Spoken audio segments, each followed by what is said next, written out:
All right, looks like we got about 60 people signed in.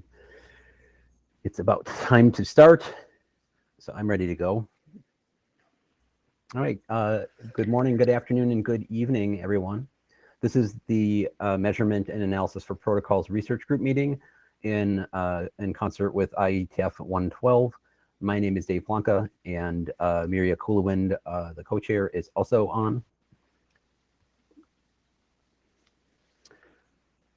The IRTF follows IETF intellectual property rights. If you're going to talk about anything here that your company or your organization is has applied for a patent or has been granted patent, you're required to disclose that in a timely fashion.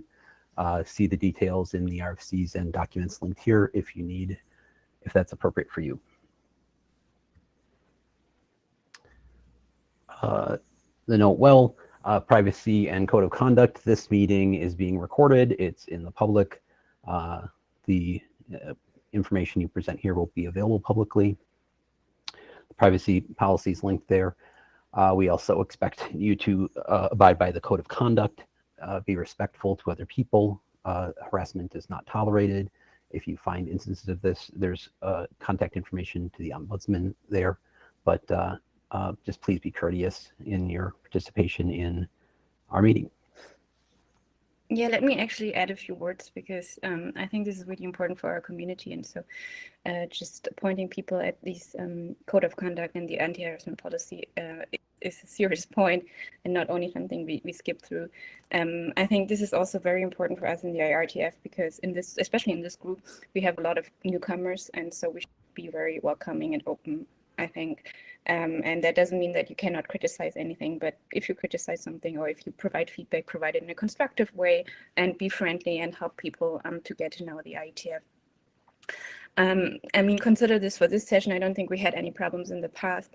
Also consider this for all the other sessions you're participating in, for all activities around the IETF and the IRTF, also for the chat, not only when you speak up on the mailing list or in the session. And also, please speak up if you see behavior that is not appropriate. You don't have to speak up in public, and of course, it's always a subjective judgment, but it does help to approach those people and tell the people that you personally had the feeling that something was not okay, so we can all improve and make this a better environment. And I go to the next slide. Thanks, Miria. So the goals of the IRTF is to support and present research work. It is not the standards organization that the IETF is, even though we are co-located and use some of the same procedures. And there's more information about that at the link provided here. So Administrivia, the charter for MapRG, which has been running more than 5 years now, is available at the link there. Please subscribe to the mailing list if you want to hear about upcoming MapRG things, but also related topics. We regularly get advertisements for calls for participation or contributions in other workshops and symposia and conferences that are about measurement of internet things. And you'll see today that we sometimes host those in the MapRG meeting as well. Today's slides are available. Go ahead. Go ahead, sorry. Today's slides are at the link there. You can find them in the agenda, search for MapRG. And I just see that I missed the Meet Echo link, but you're all here, so that's great. Yeah, I saw that too, and I was like, well, we're showing the slides to people in Meet Echo, so I thought the one place it didn't need to be was right there right now. But all right, next slide. The Jabber is, by the way, linked to the same chat you see in Meet Echo. A small announcement, the IAB workshop on analyzing IETF data is coming up. Miria is one of the organizers of that. And that's November 29th to December 2. The call and the selection process has already occurred, but we're letting you know that that's there. For instance, to give you an idea of work that will be presented there that's peripheral and related, but not in MapRG. For instance, Stephen McQuiston and his co-authors did a work on characterizing the IETF through the lens of RFC deployment. So you can imagine it has a lot to do with the things that you might be interested in, especially if you're working on protocols and the standardization, but it's not about measurement of the protocol itself, so we're not hosting it here. On a similar note, SIGCOM 2021 happened in August of this year. There's also some work that you might be interested in that again wouldn't be in Aprg because it's not about Utu had a nice piece of work there called Insights from Operating on an IP exchange provider that is about running a global network of fiber optic links in parallel with the internet used, for instance, for global roaming for mobile. So you can see why that wouldn't be here per se, but we wanted to let you know that there's work in SIGCOMM that's related to the work here that you might want to go and visit. Next slide, Miriam. Yeah, maybe just also the authors of those documents feel free to use a Aprg mailing list to announce this work and make people aware. Absolutely. Yeah, and also I recommend everybody to check out the last IMC that was just last week. There's a lot of interesting papers, and we have a bunch of interesting papers today from IMC as well. Okay, so the agenda for today, first up we'll have, so a number of these pieces of work are from IMC, and it's a subset that samples across the kind of things that Aprg usually does. First up, we'll have Giovanni Mora talk about Suname and this problem with the DNS system and work that they carried on to adapt the protocol to not have this problem. So an actual engineering effort there. Next up, we'll have Nicholas Kuhn bringing some new work to us and some early work about VPN performance over satellite communications. And then in each of these will have 10 to 15 minutes, and so we'll have time for questions between. Then we'll switch to IOTLS from Talha Paracha, and that's a piece of work from IMC, obviously about how the protocols are actually being used in operation, in this case with IoT. And then we'll round out the meeting with Kyle McMillan bringing us their work on measuring the performance and network utilization of popular video conferencing application. What I can tell you, I'm happy about this meeting today because we've just got 4 things, and if I stop talking, we should have approximately 5 minutes of comments for each of them. So let's get underway. Miria, can you stop sharing that slide? I guess I should call and say, is there any questions or comments at this point? I don't see anyone in the queue. So we can bring up the first presentation. Giovanni, can you put yourself in the queue? All right, there you go. And do you plan 10 or 15 minutes for your talk? That's perfect. You folks hear me well? Yep. All right. So thanks, Dave. Thanks, Miriam. Good morning, evening, or afternoon, depending on where you are. So I'm going to present here this work we did together with folks at Internet New Zealand and USC. This was a paper that we presented last week at IMC. So if you want to get a full paper, here's the link. We actually identify some issues with current RFCs with regards DNS, and we wrote a new draft, which the link is also here. So we're looking for feedback. I sent the draft to the DNS op list last Monday, which if you're interested, please have a look and provide some feedback on the list. So let's get started with the name. We all know that the DNS is one the core services on the internet. And you know that because when it breaks, people do notice. And there was this infamous Mirai.net attack against Dyn, a major DNS provider that provide DNS services for Netflix, Spotify, and so forth. And when Dyn went partially down US, it made to the front page of the the New York Times. You can see here a picture of the zones in the West were like partially affected on this picture here. So it's a big deal.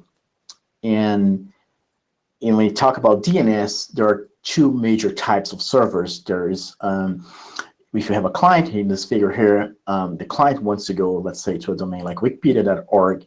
The client sends a DNS query to its configured with this local resolver, which is configured with, and the resolver does sort of the heavy lifting. The resolver is just like trying to find where this information it's located in terms of DNS to map the the domain name to IP address, and this information is fetched ultimately from these authoritative servers, as you can see here.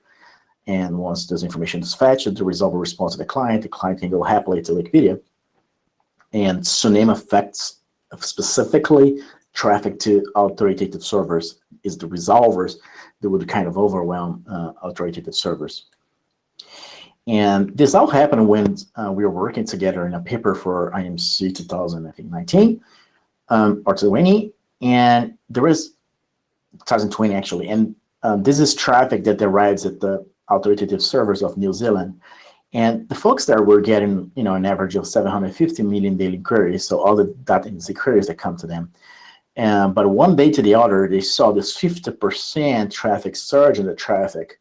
And if you're an operator, you don't like such surprises. And that got them concerned, obviously. And when they started to dig into the data, they saw the 2 domains in their zone basically had no queries before, very little daily queries, and out of it suddenly they started to get like more than 100 million queries each. And they wonder if that was a denial of service attack. And if that were, why it was actually targeting domain names were not popular at all. That does not make any sense. But it turned out that there was a misconfiguration in this particular 2 domains. Domain A was misconfigured with a loop, which we call cyclic dependency. Domain A, when you try to resolve that, would actually point to domain B, but domain B in turn would point back to domain A, which would create a loop. And that situation, some resolvers, when they find loops for some clients, they start to loop and send in non-stop queries. And the effect of that overwhelms authoritative servers.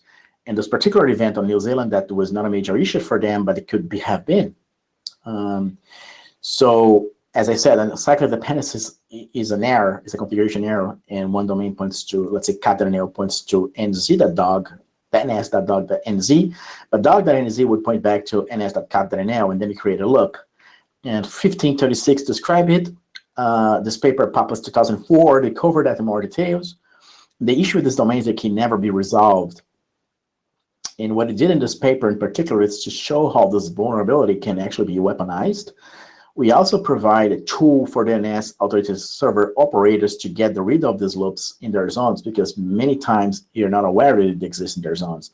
So we provide a tool that's open source tool, PsychoHunter, they can download and scan their zones, and also identify what's missing in current RFCs. And we help them also fixing bugs. We carry out responsible disclosure. We notify first the vendors and the specific groups, and then later carry out the public disclosure. And that led to Google and Cisco public DNS fixing their servers, we were very happy about that. But the real threat in this case of Tsunami is that its weaponization is that 2 domain names in .nz that had basically little traffic, it caused a 50% total traffic surge. And the threat is that the adversary would hold many domains, and it would reconfigure many domains with these loops, and then trigger recursive resolvers queries from a botnet. That could potentially, bring down DNS providers. So we got very concerned about that.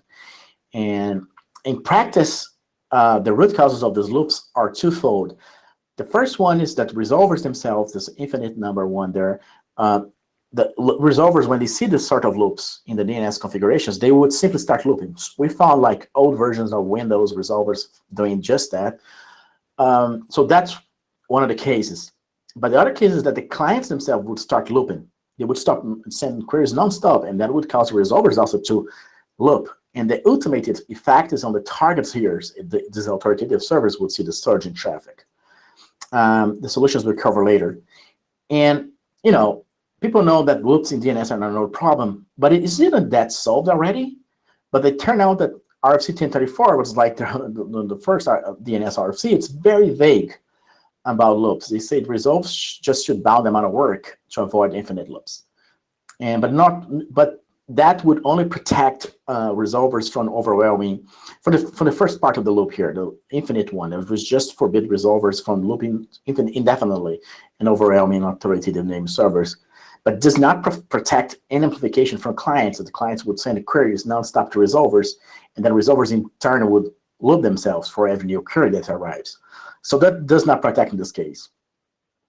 1035 recommends to set counters in this case to forbid again resolvers from looping, to prevent resolvers from looping. But again, does not provide any protection if clients or forwarders are actually looping themselves.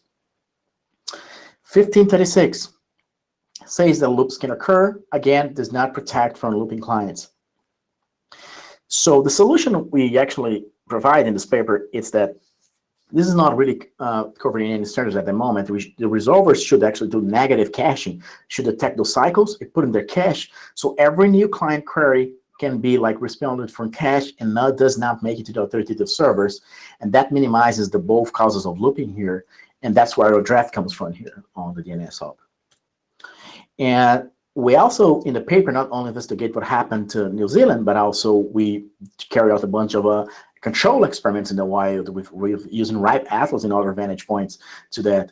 So the most basic experiment we did, we configured RIPE Atlas 10,000 probes to send one query only per probe to their local resolvers. We wanted really to determine if we could get that, if one probe would send one query, if that would be enough to start looping. And it's kind of the lower bound. So we did that, and in Atlas, one Atlas probe may be configured with multiple resolvers, but what we collected, it's the traffic arriving to authoritative servers. And this is the figure you see here. On the top figure, you see sort of a spike. In the y-axis, we see the number of queries that arrive. The first spike there you see after 2 o'clock is when the normal traffic arrives at the resolvers. We see like more than 150,000 queries. But after that, there's no more queries from Atlas, but we're still getting queries at our authoritative servers for hours and hours and hours. And he only stopped when he turned off the experiment. And what happened, if you look in the graph below, it's that a portion of the resolvers, you see like on the y-axis here and on the graph below, the number of resolvers doing that.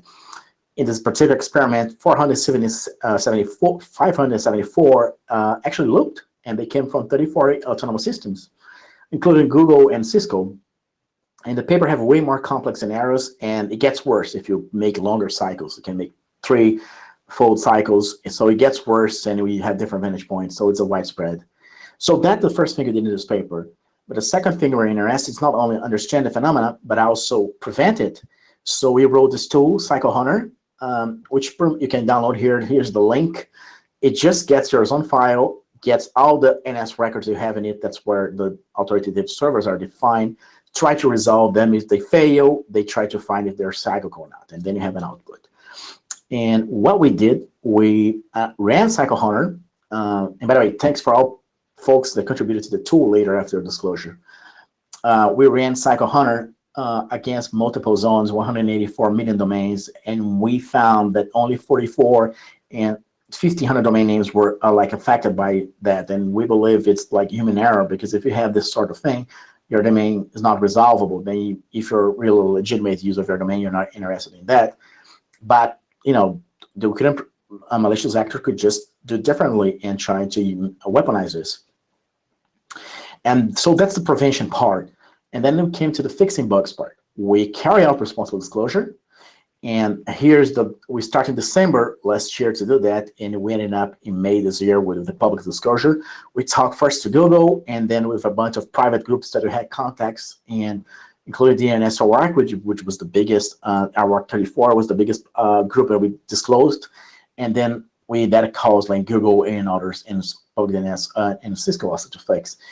And we actually confirmed the Google fixes public DNS because we ran measurements before they fixed, and we repeat the same measurement using RIPE Atlas after.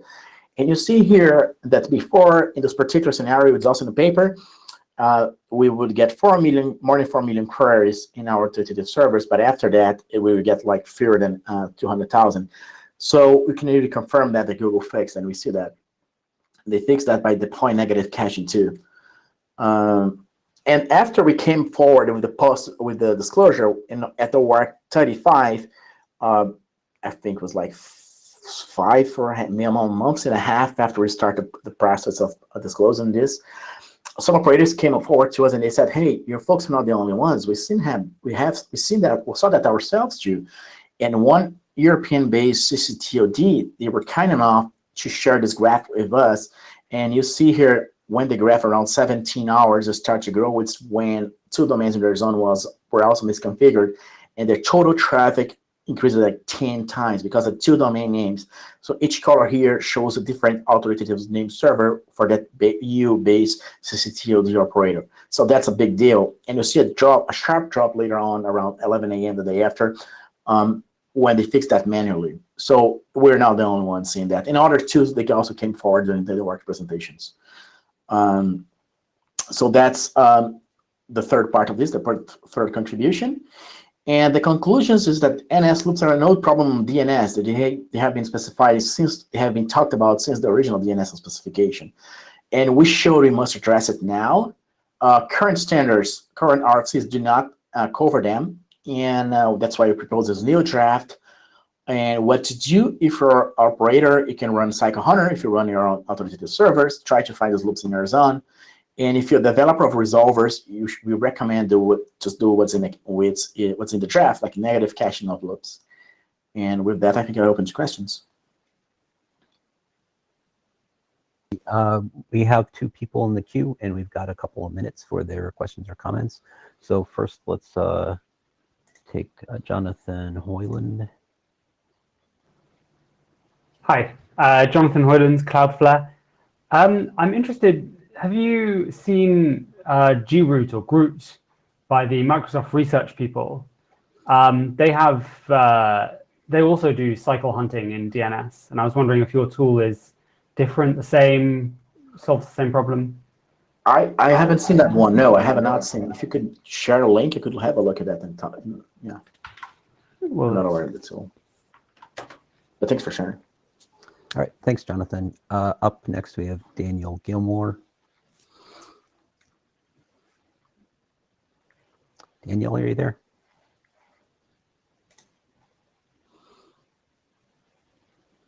Okay, Daniel, you're at the top of the queue, but I'm not hearing you. Do you want to put your question in the chat and I'll relay it? Oh, I think Daniel just wrote a question there. I see him in the chat saying I'm trying. Yeah. Oh, now we can hear you. Go ahead. I was just hoping you'd say a little bit more about looping clients, not about looping recursors. What sort of clients were looping and what caused that? So our vantage point was like we use Rat Atlas and they query whatever the resolvers they had, but we also collect traffic at the authoritative servers. But there's a lot of things that come in between both of them. What we could find specifically, it's down in the paper, but like 2 versions of it. An old version of Power DNS from 2014 was looping. An old version of Microsoft DNS Server from 2008 was looping. We know that the clients that Google, which was the major responsible for the traffic in all the experiments we did, Google Public DNS did not loop. So the only we worked with the operators on that. So the only reason that this could be happening is the client from Google downstream. They would, before the fix, they would be sending queries one after the other, and every query would trigger, let's say, 10 new queries in our authoritative name servers. But I don't know which clients were looping. I haven't looked specifically into that because my vantage points didn't allow me to see that, unfortunately. But at least 2 resolvers we could confirm that were old versions, they were looping. And I think there's also, does that answer your question?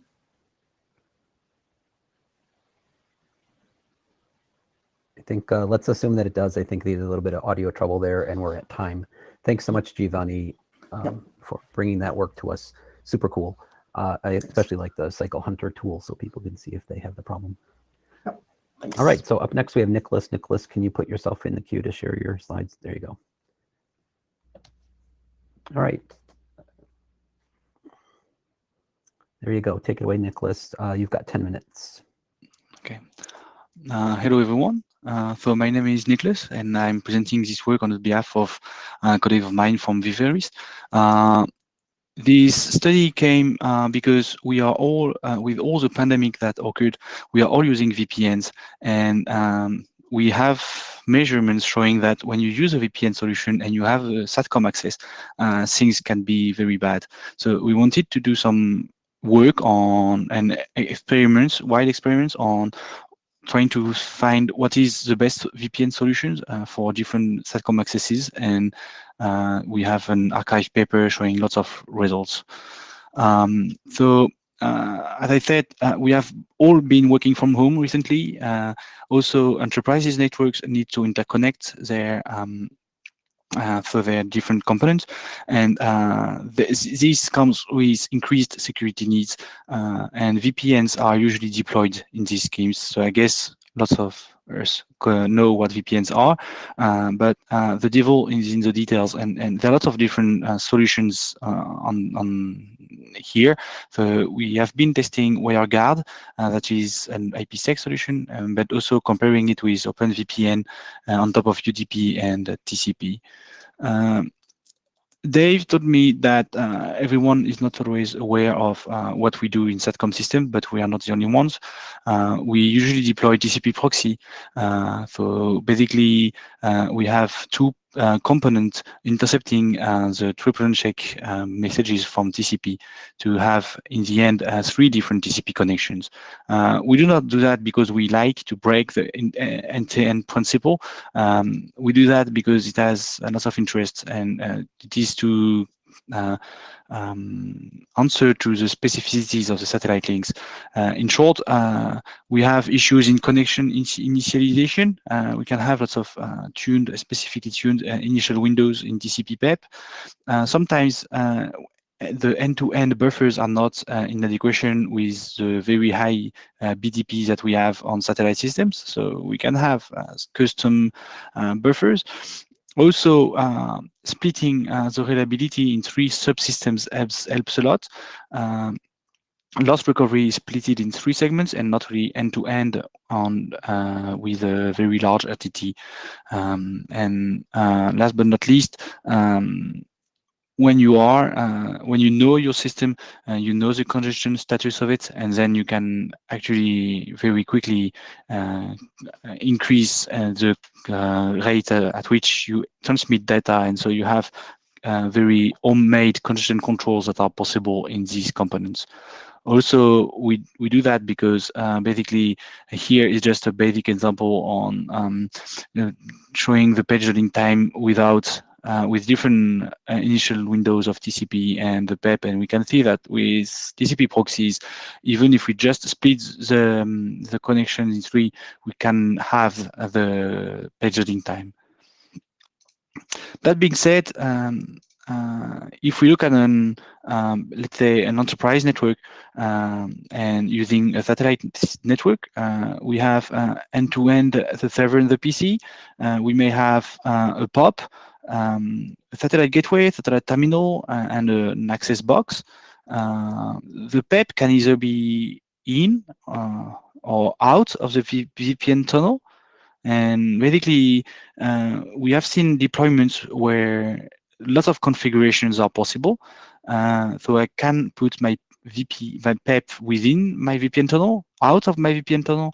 I can have lots of VPN solutions. So I can sometimes choose my congestion control, sometimes I cannot. So basically, that is the main rationale of this study. We have tested it over lots of configurations and to emulate the SATCOM systems, which are or geo-based or so geosynchronous systems or LEO. We have sometimes, usually on geo systems, you have no losses.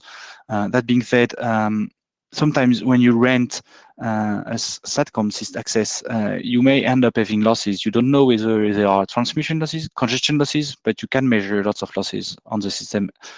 And then we have tested Cubic without hybrid slow start and BBRv2. We have tested various initial congestion windows and those 3 different VPN solutions. And basically, the results for the case where we don't have any losses. So basically here I show the transfer time of 30 megabytes. And I will just point to different results. Basically, we have measured that when we use OpenVPN TCP and there is a PEP within the tunnel, we have very bad performances. We guess this is because we have some sort of a TCP in TCP issue, and that end up with even BBRv2 exhibiting a downloading time of up to 40 seconds. In this configuration, when we use just so the PEP in position B, so the green circle, so the PEP is outside of the VPN tunnel, and the VPN WireGuard is just an IPsec tunneling. That end up providing the best performances. Anyway, a VPN on UDP and without PEP, and basically the orange circles, we have lots of cases where we have very fair and good performances. In summary, I will have summary of the results later on. When we have losses, things are getting very as we could have expected. Basically, Cubic is very sensitive to losses on the network, while BBRv2 is not. BBRv2 ends up providing very good performances in terms of downloading time, and using it helps a lot in these cases. When we cannot use BBRv2 and we have to stick with Cubic, we can see that it is better to actually face the TCP in TCP problem, but have a proxy and VPN solution based on TCP, so that the proxy can somehow help. And so what we have measured in our short technical report is that using WireGuard is very interesting, and basically we have more or less the same performances with Cubic and BBRv2 when we don't have losses. When we have losses in the systems and that you don't manage, actually activating BBRv2 helps a lot. When you cannot turn on BBRv2, we have measured that the damages can be reduced when you use an OpenVPN TCP. Also, we wanted to mention that in this short technical study, we have emulated the losses on the satellite network.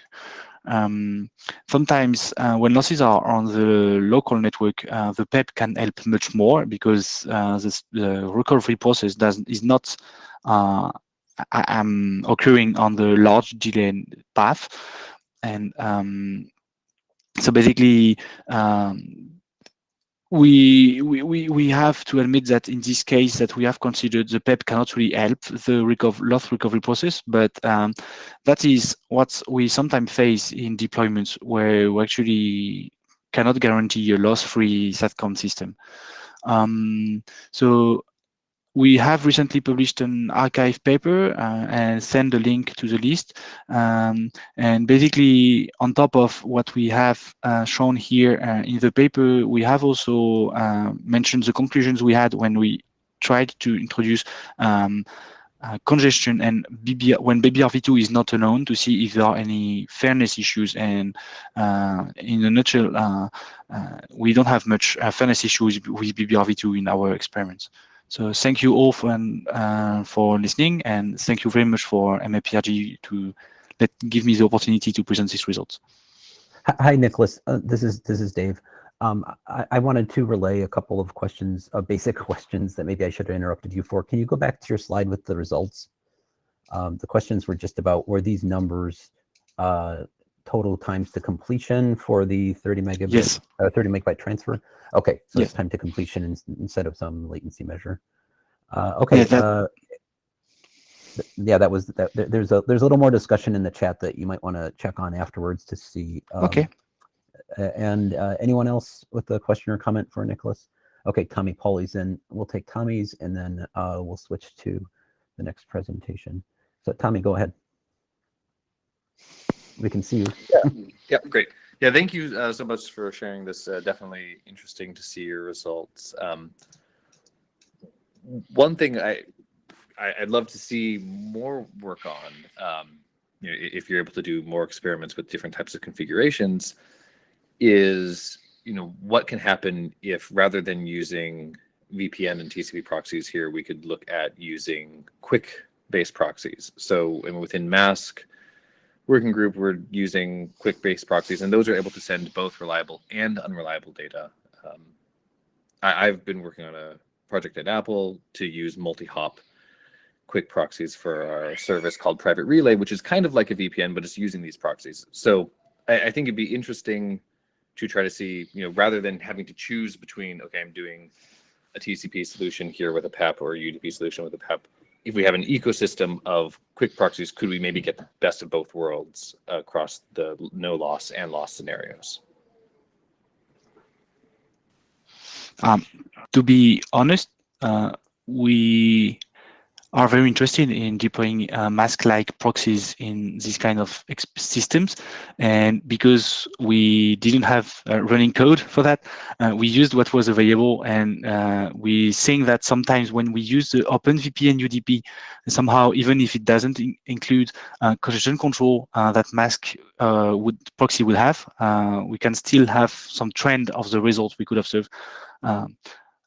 But then, indeed, we are very interested in going further. I think it's very important for these kind of systems to look at mask proxies and what is possible.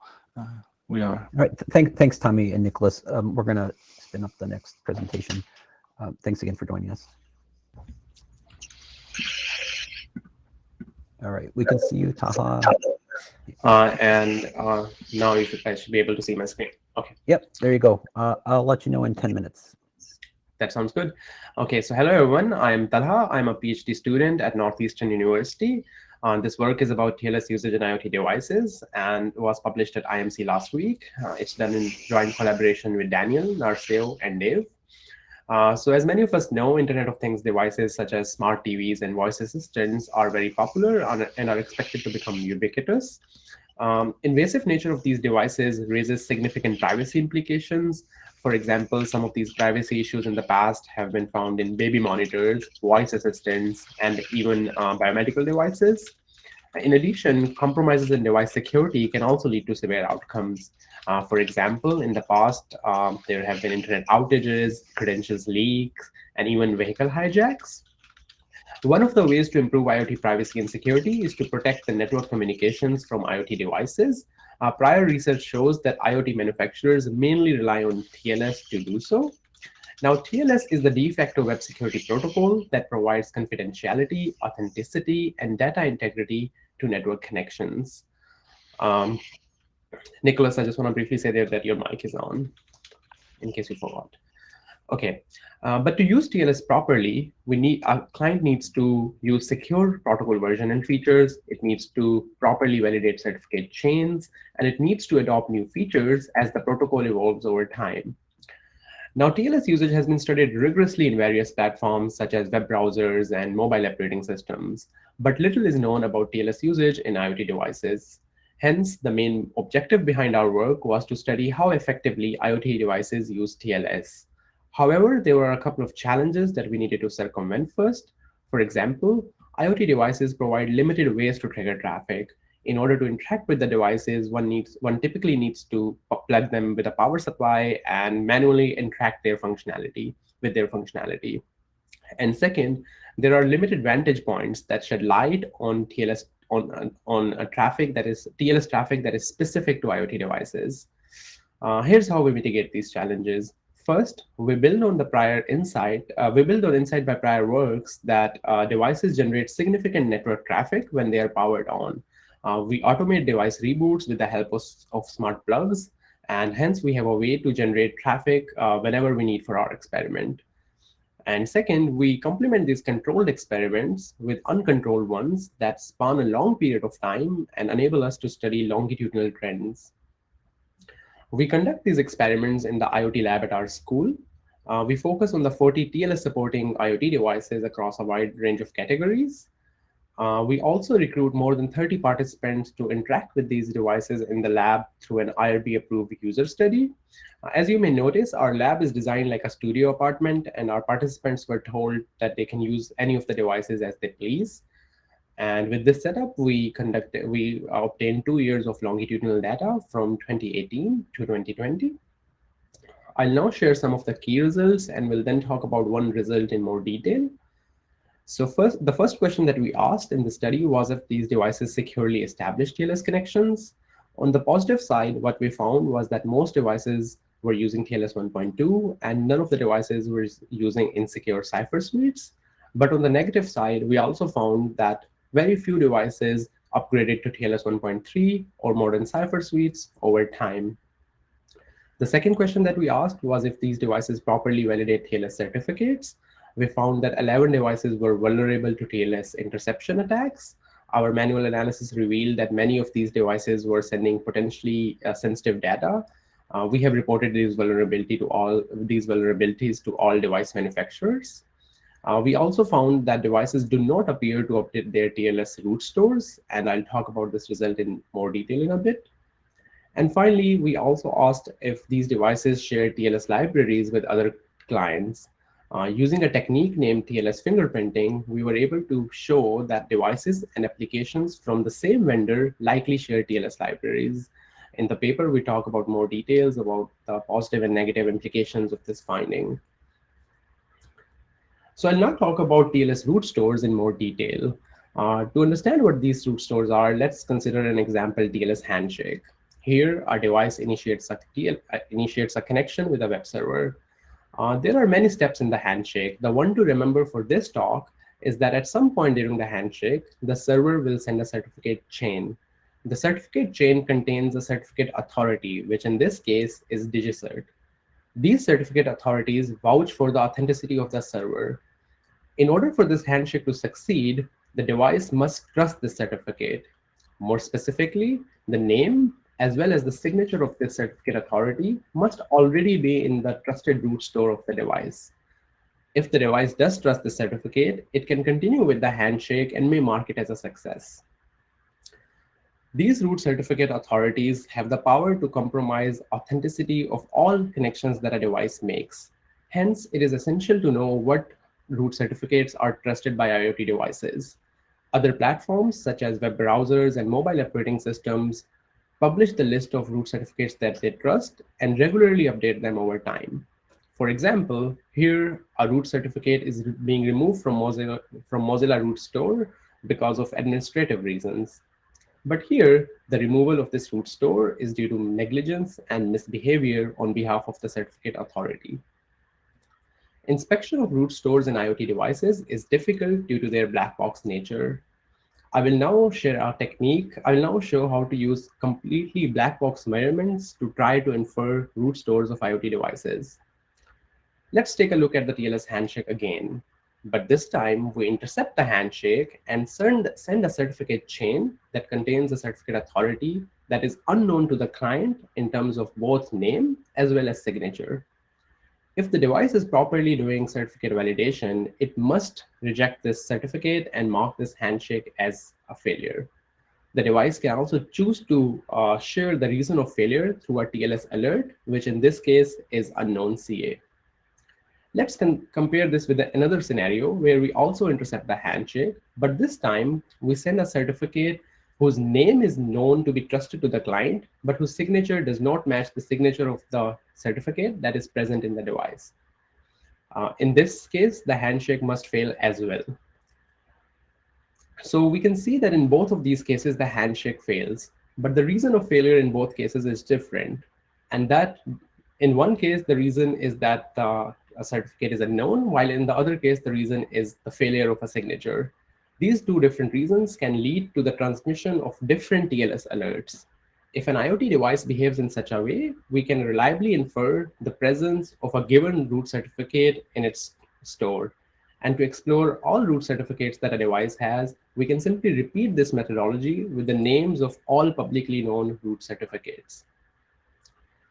Our technique of root stores exploration worked for 8 of the 24 devices we could test. In order to get a list of root certificates for whose inclusion we could check, we extracted historical root certificate data from various platforms. Using this data, we generated 2 sets of certificates. One, commonly trusted certificates are the ones that are available in latest versions of all platforms. And second, deprecated certificates are the certificates that were once a part of one or more of these platforms, but have since been removed over time.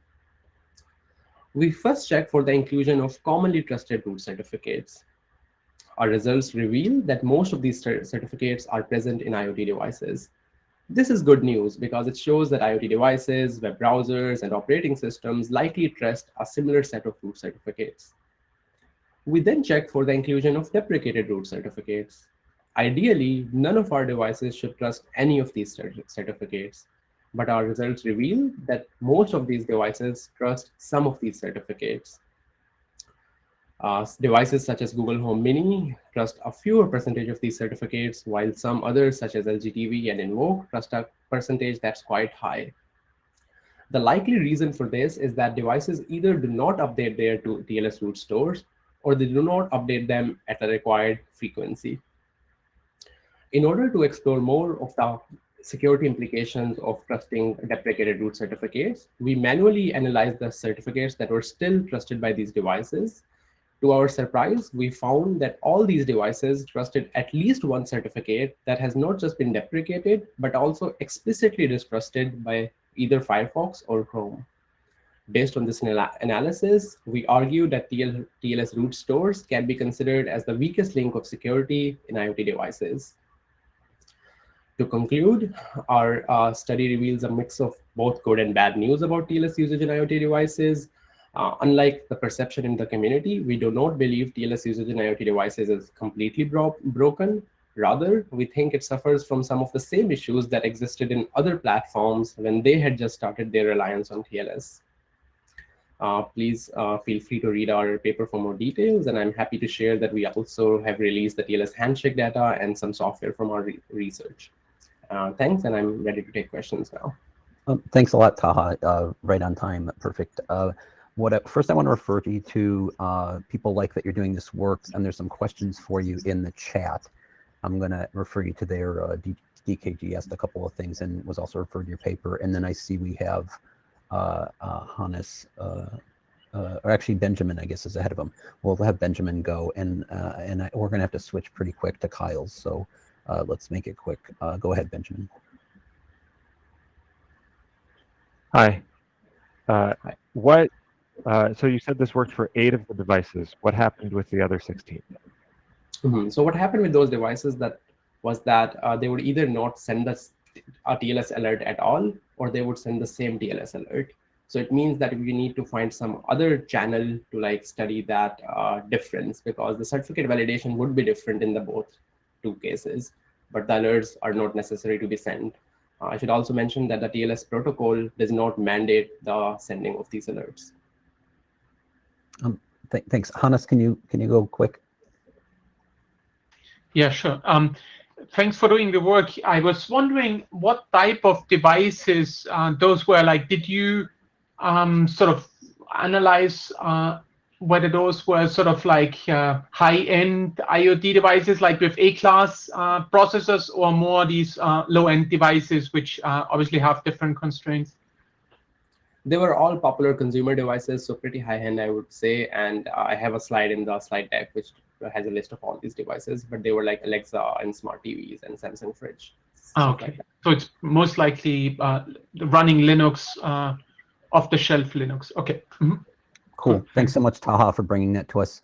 Follow up in the chat with them if you would like.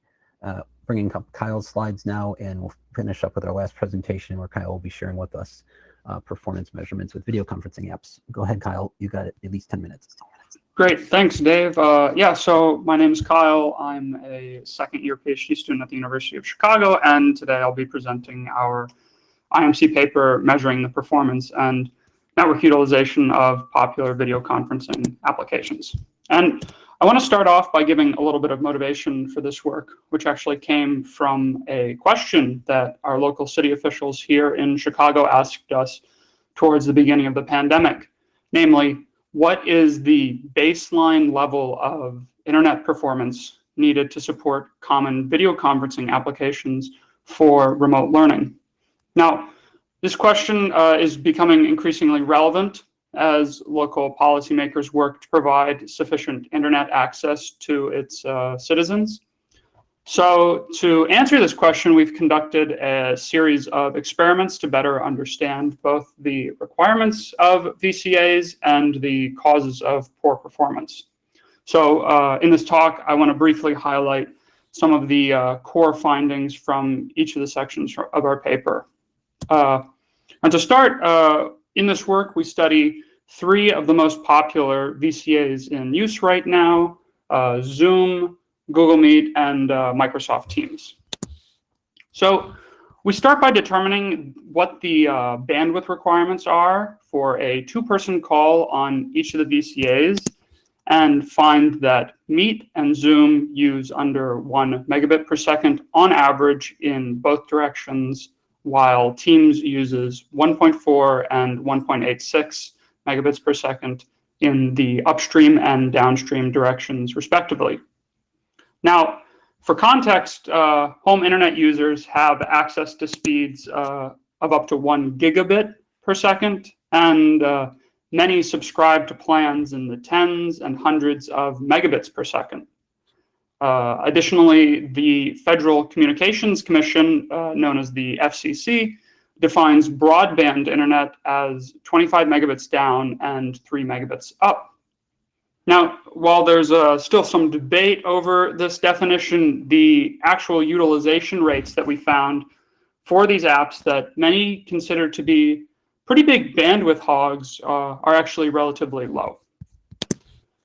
But while utilization rates may be low, insufficient bandwidth is not the only cause of poor performance.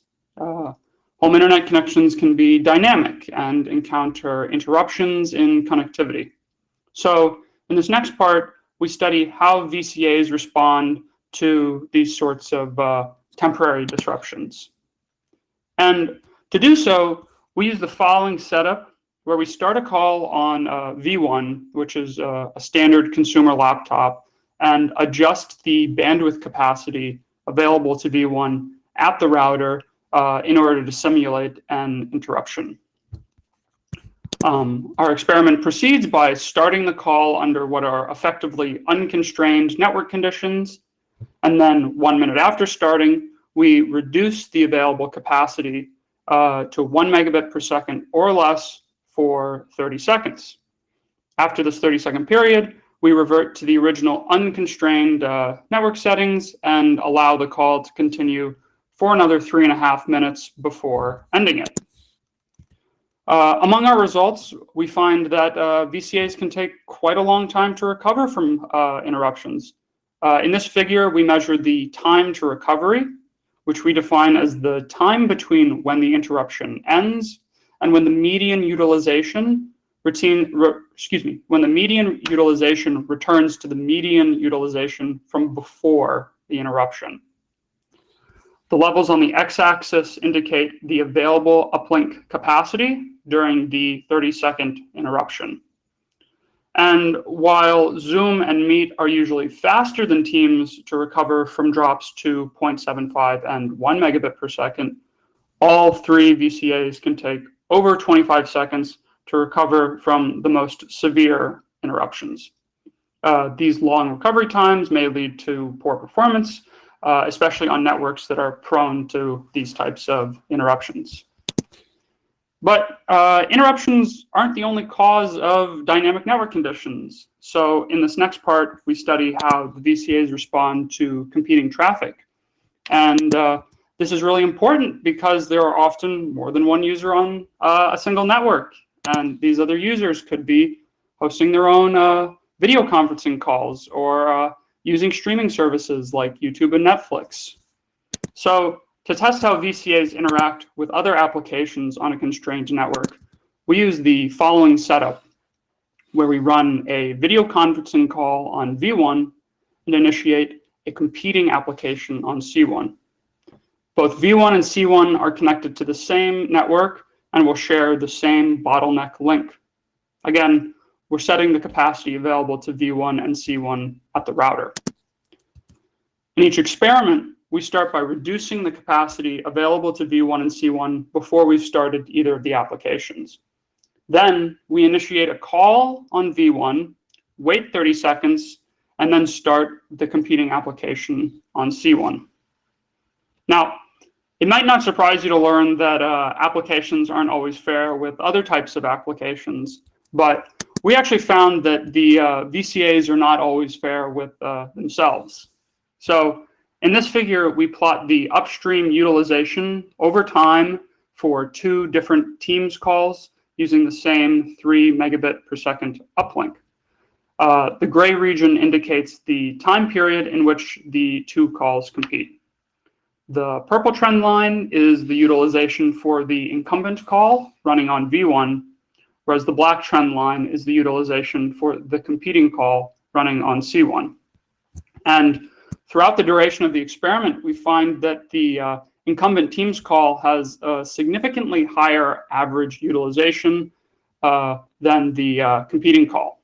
Now, this lack of coordination between the calls has obviously implications on fairness, and could mean that one competing VCA call could use more of the available bandwidth just because it started first. Now, up until this point, I've only discussed utilization and performance in 2-person calls, but as we all know, there are many different ways that people use VCAs. So in this next part, we explore how varying the number of participants and how people view the call affects utilization. We use the following setup for the experiments, in which all participants join the same VCA call. We consider 2 viewing modes, gallery and speaker mode. In gallery mode, you see everyone's video on the screen at once. This works by shrinking the size of each person's video. And in speaker mode, all participants enlarge participant A's video, streaming it at a high resolution. And what we find is that your utilization can be affected by how other participants use the VCA.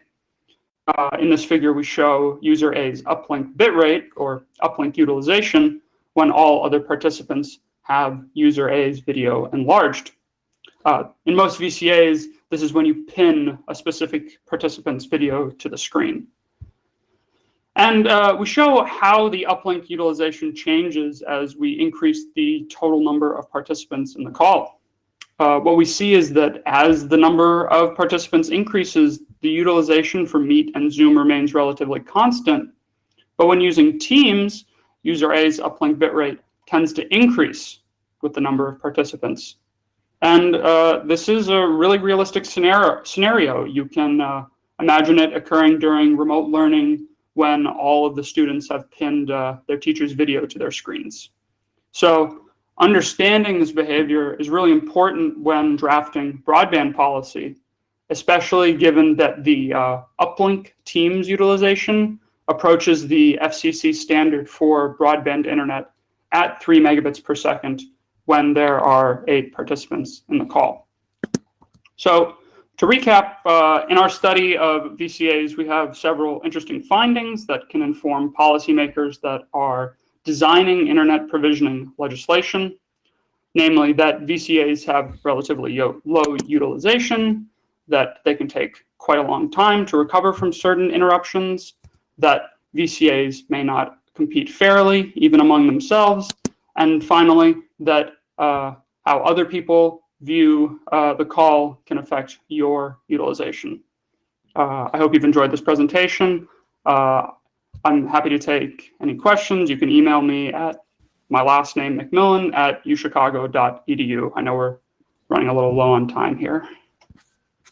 Hi, Kyle. Thanks. This is Dave. We've got 2 people in the queue with a question or comment for you, and there's a couple more in the chat if you want to pick them up there. Otherwise, they'll do as you said.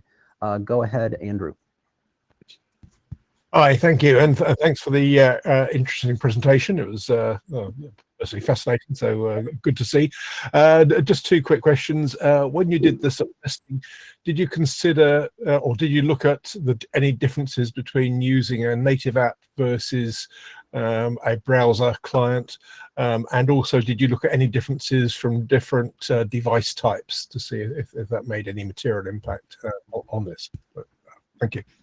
Yeah, thanks for your question. So we actually looked at how, well, Google Meet, I guess the native application would be Google Chrome, so that's what we used the whole time. But we also looked at how Microsoft Teams performs in browsers. So For that part, we look at how utilization changes as you adjust the network settings, but also how certain QoE metrics change under different network settings. So stuff like freezes and quantization parameter.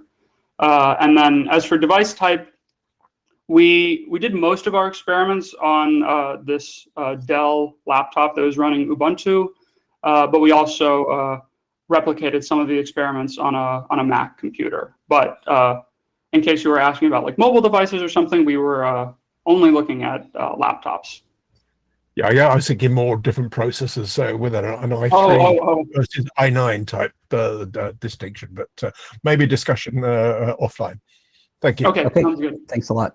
Ali, why don't you go, and then we'll wrap it up.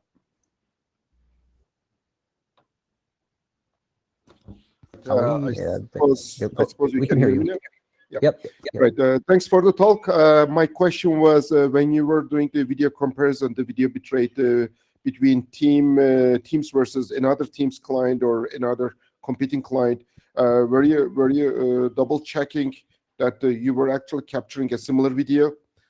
Because a talking head versus moving body or moving head, I mean, makes a difference in terms of video bitrate, right? So I just want to make sure that you guys were conforming to using pretty much the same video for each webcam, so that it will be a fairer comparison. Sure. Yeah. No, that's a really good point, and we did. So we had a pre-recorded talking head video that we used for all of the experiments. Okay. All right. Thank you. Yep. Great. Thanks so much for joining us, Kyle. And thanks to the other contributors. Those were great talks. You can go find their papers and another recording of the presentation for the three of them are from IMC there. Thanks to Miria for helping put together the agenda again. I hope you all have a good week. And thanks lastly to Teresa Enghart for taking the minutes for us. And we will see you at the next meeting. Bye-bye. And thanks to Dave. Bye.